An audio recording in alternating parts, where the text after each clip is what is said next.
Hello அனைவரும் இப்போ நம்ம போகிறது எப்படிலாம் வந்து பிளாஸ்டிக் தயார் பண்ணாங்க அப்படிங்கிறதா நம்ம பார்க்க போறோம். பிளாஸ்டிக்னாவே நமக்கு எல்லாரும் தெரியும், நம்ம உலகம் மிகப்பெரியதா வந்து இருந்திருக்கு.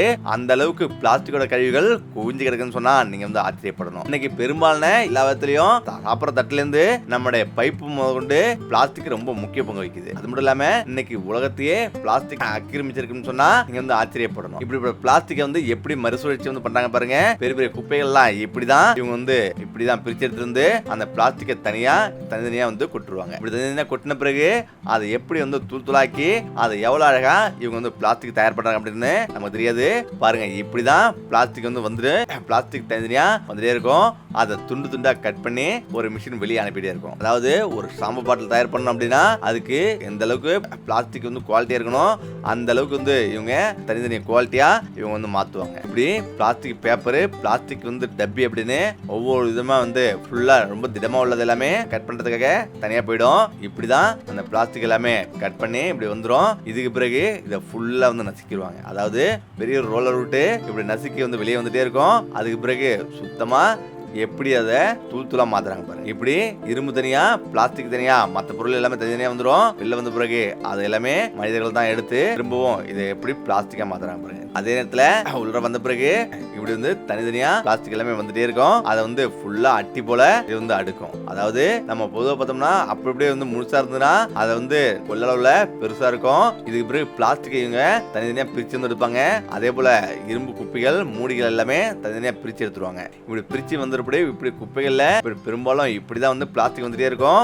அதுல இருந்து இவங்க எப்படி வந்து பிளாஸ்டிக் வந்து பிரிக்கிறாங்க பாருங்க. இதுல 33% அழுக்கு வந்திருக்கும். இந்த கழிவுகளை அகற்றத்துக்கு மிகப்பெரிய மின்சாரம் தேவைப்படுது. அதாவது மிகப்பெரிய தொழிற்சாலைகள்ல கொண்டு வந்து இப்படி வந்து ஃபுல்லாவே அடுக்கி நல்லா வந்து நசுக்கி இப்படி வந்து வச்சிருவாங்க. 3 லாரிக்குள்ளது எல்லாமே இந்த மாதிரி தான் பார்சலா வந்து கட்டி வெளில வந்துட்டே இருக்கும். அதுக்கு பிறகுதான் இதுல வந்து ஹச்டி இது போல பைப்பு, மூடி, இந்த மாதிரி பிளாஸ்டிக் வாளி, பிளாஸ்டிக் கப்பு அப்படின்னு பக்கெட் அப்படின்னு பல விதங்கள்ல இவங்க வந்து பிளாஸ்டிக் இதுல இருந்து பிரிச்சு எடுக்கணும். அது மட்டும் இல்லாம நாற்காலி அப்படின்னு இந்த ஒவ்வொன்றுக்குமே நமக்கு பிளாஸ்டிக் ரொம்ப முக்கியப்படுது. அதனால இது எல்லாமே அடுக்கி இதுக்கு பிறகு இதை எப்படி இவங்க வந்து பொருள் தயார் பண்றதுக்காக இவங்க வந்து கொண்டு போறாங்க. இப்படிதான் தூளா மாத்தி பிளாஸ்டிக் வெளில வந்துட்டே இருக்கும். இதுக்கு பிறகு இதை நல்லா வந்து கூழா மாத்துவாங்க.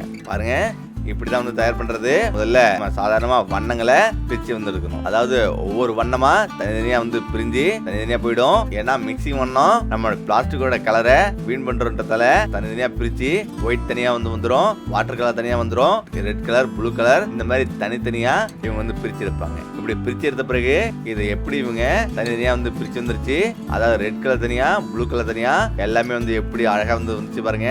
இது தனித்தனியா ஒரு பக்கெட்ல இது எல்லாமே நிரம்பி இருக்கும். இப்படி தான் வந்து இது ஃபுல்லாவே வெள்ளை சல்லடை போல இவங்க வந்து சலிச்சு இதுக்கு பிறகுதான் இதை தனித்தனியா வந்து கூழாக்கி இவங்க இந்த மெட்டீரியல்லாம் ஃபில்டர் செய்வாங்க. இப்படி வந்து இந்த ஃபில்டர்ல சின்ன கலரா இருக்கிறது எல்லாமே வேற ஒரு கலர் எல்லாமே இது வந்து மாறிடும். இப்படி வெள்ளை நிறத்தனியா இப்படி வந்து கலர் தனித்தனியா பிரிச்சு எடுத்துருவாங்க.